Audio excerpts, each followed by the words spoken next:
అన్నా జై భీమ్ జై భీమ్ జై భీమ్ అంటారు. జై భీమ్ అన్నివ్వండి, నో ప్రాబ్లం. మీరేమన్నా తెలుసా, జై భీమ్ కు పైన కూడా ఉన్నాడు నా రాజు, my king. Doctor Babasaheb Ambedkar గారు కొలంబియా యూనివర్సిటీకి వెళ్ళినప్పుడు బైబిల్ స్టడీస్ అటెండ్ అయ్యేవారు. రూతు పుస్తకానికి ఆయన వ్యాఖ్యానం రాశారు. He was a practising Christian.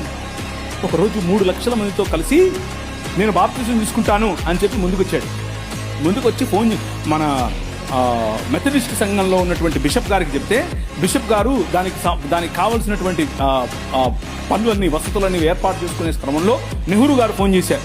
Nehru గారు ఫోన్ చేసి, ఏంటండి మీరు ఇలా చేస్తున్నారంట, ఇలా చేస్తే మీకు ఈ పొలిటికల్ అపోజిషన్ ఎక్కువైపోద్దని చెప్పాడు. ఎప్పుడైతే మనోళ్ళు మాకొద్దండి, మీరు పొలిటికల్ కన్వర్షన్ అంట మాకొద్దు అని చెప్పి నెహ్రూ గారి ఒత్తిడికి లొంగారు. ఒక పక్క ఇంకొక ఆయనేమో గోషి కట్టుకుని నిరాహార దీక్షకి వెళ్ళాడు.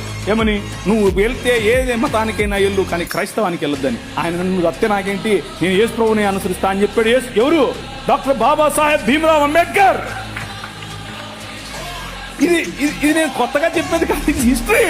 This is history. ఆ జై భీమ్ వాళ్ళకి తెలియదు. చెప్పండి, వెళ్ళి ధైర్యంగా చెప్పండి. ఆయన మనము కాదంటే, మనము చీత్కరిస్తే మేము మిమ్మల్ని ఆహ్వానించము అని చెబితే ఆయన అన్నాడు, నువ్వు ఓడరా నన్ను ఆహ్వానించేది, నేనే కొత్త మతం పెడతానని చెప్పి బౌద్ధంలోకి వెళ్ళి బౌద్ధంలో కొత్త మతం స్థాపించాడు. ఆ మతం ఏంటనుకుంటున్నారు? క్రైస్తవమే. 2 కొరింథీయులకు రాసిన పత్రిక 2 కొరింథీ 10:3 నుంచి చదవండి.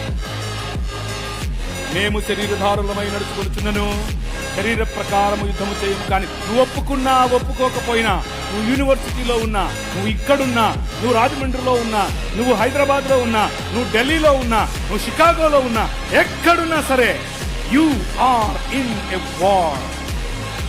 నువ్వు ఒక యుద్ధంలో ఉన్నావు, అది నీకు తెలియదు అంతే. ఆ భీమును నిలబెట్టింది నీ రాజు.